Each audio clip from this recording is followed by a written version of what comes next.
Finally, it seems like the Kyle Busch free agency saga is over with him joining Richard Childress Racing.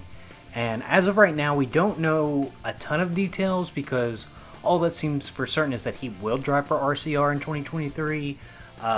But it's not really super obvious at the moment if he's going to be taking over the 8 car, if Richard Childress will get a third charter, but we'll talk about that here in a minute. But you know, this still, while like we've known for a couple weeks now that this was probably the most likely scenario, I'm still kind of shocked by it. Just the thought of Kyle Busch not being at Toyota is still an odd thought. And I think the fact that Toyota didn't find a way to make this work tells me that they value gaining Ty Gibbs and Tyler Reddick over retaining Kyle Busch, which on paper, it looks like right now it would trend in a positive way for Toyota.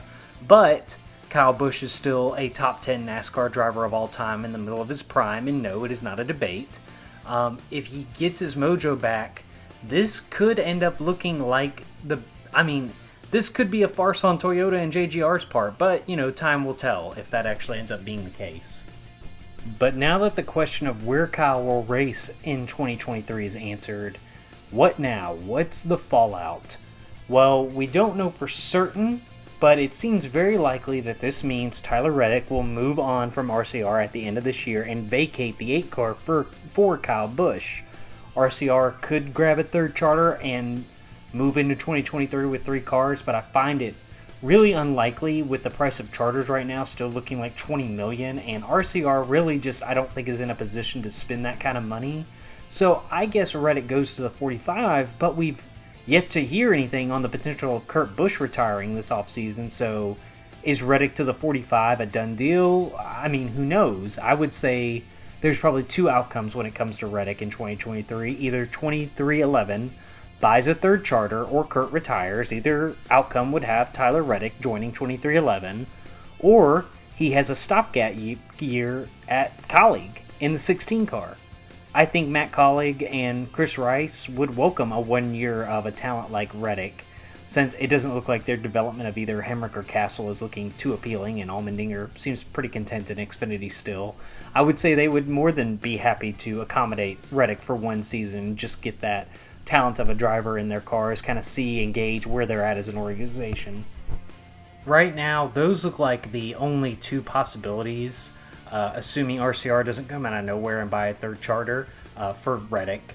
Then I would say the least surprising of any move that will come from this is Ty Gibbs fulfilling his destiny of hopping into the flagship 18 car for Joe Gibbs Racing. Ty said at one point that he wanted to drive the 54 in Cup for some reason, and if that's still the case, we could see Martin Truex Jr. switch to the 18 next year. But either way, Ty Gibbs will be at Joe Gibbs Racing. He's earned it. He's proven. He's done well in the 45 car when filling in. There's really no reason to keep him in Xfinity at this point. I think that the most intriguing story to watch now will be what happens at Kyle Busch Motorsports.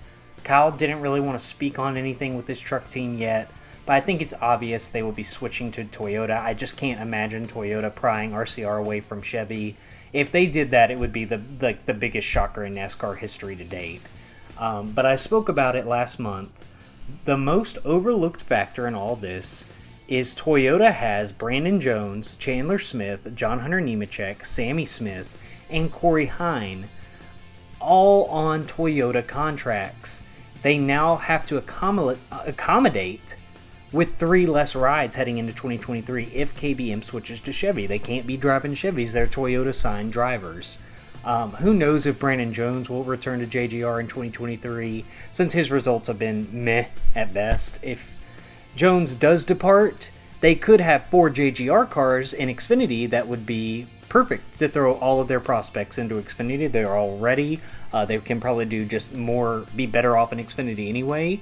The only thing is if Jones does not leave, I could see John Hunter Nemechek being the odd man out, but possibly going to an affiliate team like Sam Hunt Racing, where he's made it multiple starts and ran pretty well. But overall, it's just causes a mess for Toyota's development pipeline because, I mean, they really have nowhere to go. They're probably going to have to turn around and put a lot more money and development into ThorSport.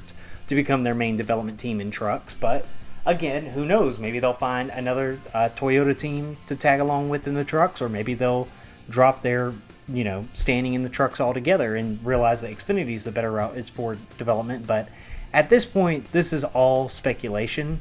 But at least we finally have an official end to knowing where Kyle Busch is going.